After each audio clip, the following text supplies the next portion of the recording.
दिव्यांगजन अधिकार अधिनियम 2016। अध्याय 6 संदर्भित दिव्यांगजनों के लिए विशेष उपबंध।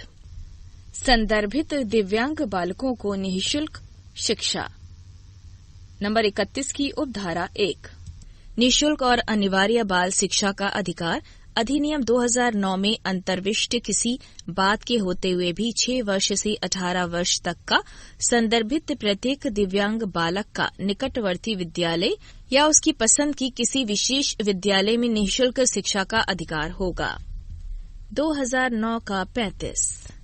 नंबर 31 की उपधारा 2 समुचित सरकार और स्थानीय प्राधिकारी यह सुनिश्चित करेंगे कि संदर्भित प्रत्येक दिव्यांग बालक को 18 वर्ष की आयु प्राप्त होने तक समुचित वातावरण में निःशुल्क शिक्षा की पहुंच हो।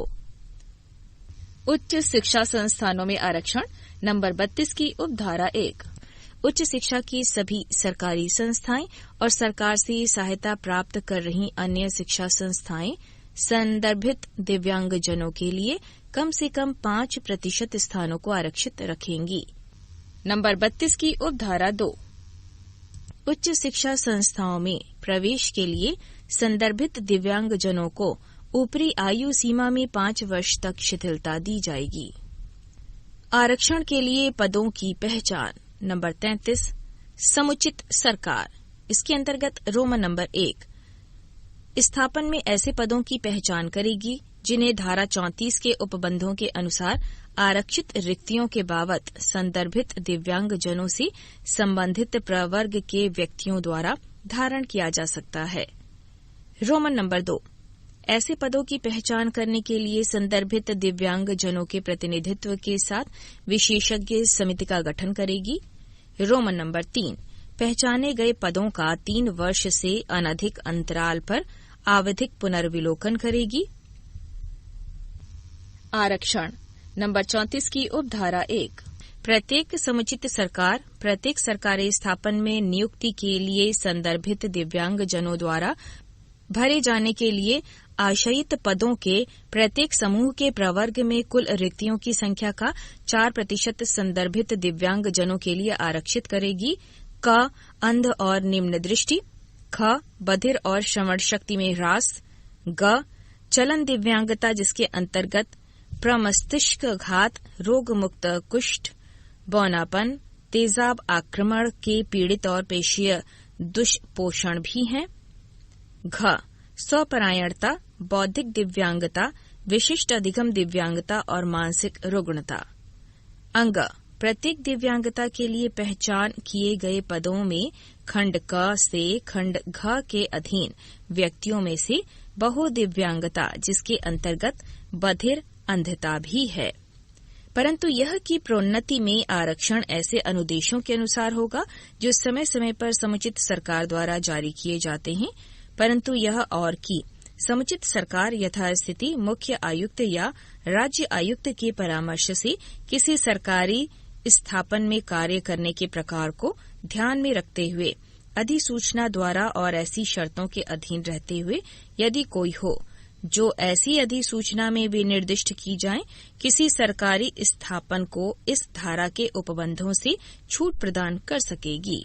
नंबर 34 की उपधारा 2 जहां कोई रिक्ति किसी भर्ती वर्ष में उपयुक्त संदर्भित दिव्यांगजन की गैर उपलब्धता के कारण या कोई अन्य पर्याप्त कारण से भरी नहीं जा सकेगी, ऐसी रिक्ति पश्चातवर्ती भर्ती वर्ष में अग्रनीत होगी। और यदि पश्चातवर्ती भर्ती वर्ष में भी उपयुक्त संदर्भित दिव्यांगजन उपलब्ध नहीं होता है तो पहले यह 5 प्रवर्गों में से अदला बदली द्वारा हो सकेगी और केवल जब उक्त वर्ष में भी पद के लिए दिव्यांगजन उपलब्ध नहीं होता है तो नियोक्ता किसी दिव्यांगजन से भिन्न किसी व्यक्ति की नियुक्ति द्वारा रिक्ति को भर सकेगा। परंतु यदि किसी स्थापन में रिक्तियों की प्रकृति ऐसी है कि दिए गए प्रवर्गों के व्यक्तियों को नियोजित नहीं किया जा सकता तो रिक्तियों की समुचित सरकार के पूर्व अनुमोदन से 5 प्रवर्गों में अदला बदली की जा सकेगी। पृष्ठ 15 नंबर 34 की उपधारा 3 समुचित सरकार अधिसूचना द्वारा संदर्भित दिव्यांगजनों के नियोजन के लिए ऊपरी आयु सीमा में ऐसा शिथिलीकरण प्रदान कर सकेगी जैसा वह ठीक समझे। नंबर 35, प्राइवेट सेक्टर में नियोजकों को प्रोत्साहन। समुचित सरकार और स्थानीय प्राधिकारी अपनी आर्थिक क्षमता और विकास की सीमा के भीतर यह सुनिश्चित करने के लिए कि उनके कार्यबल में कम से कम 5% संदर्भित दिव्यांगजन प्राइवेट सेक्टरों में नियोजक को प्रोत्साहन प्रदान करेंगे। नंबर 36, विशेष रोजगार कार्यालय। समुचित सरकार अधिसूचना द्वारा यह अपेक्षा कर सकेंगी कि ऐसी तारीख से प्रत्येक स्थापन में नियोजक दिव्यांगजनों के लिए नियत ऐसी रिक्तियों के संबंध में जो केंद्रीय सरकार द्वारा विहित की जाए, जो उस स्थापन में हुई है या होने वाली है, ऐसे विशेष रोजगार कार्यालय को जो केंद्रीय सरकार द्वारा अधिसूचित किया जाए, ऐसी जानकारी या विवरणी भेजेगी और स्थापन उस पर ऐसी अध्यपेक्षा का पालन करेगा। नंबर 37, विशेष स्कीमें और विकास कार्यक्रम। समुचित सरकार और स्थानीय प्राधिकारी अधिसूचना द्वारा संदर्भित दिव्यांगजन के पक्ष में निम्नलिखित उपबंध करने के लिए स्कीमें बनाएंगे। क, संदर्भित दिव्यांग स्त्रियों की समुचित पूर्विकता के साथ सभी सुसंगत स्कीमों और विकास कार्यक्रमों में कृषि भूमि और आवासन के आवंटन में 5% आरक्षण। ख, संदर्भित दिव्यांग स्त्रियों की पूर्विकता के साथ सभी निर्धनता उपशमन और विभिन्न विकासशील स्कीमों में 5% आरक्षण। ग, रियायती दर पर भूमि के आवंटन में 5% आरक्षण, जहां ऐसी भूमि का उपयोग आवासन, आश्रय, उपजीविका के गठन, कारोबार, उद्यम, आमोद प्रमोद केंद्रों, उत्पादन केंद्रों के संवर्धन के प्रयोजन के लिए किया जाता है।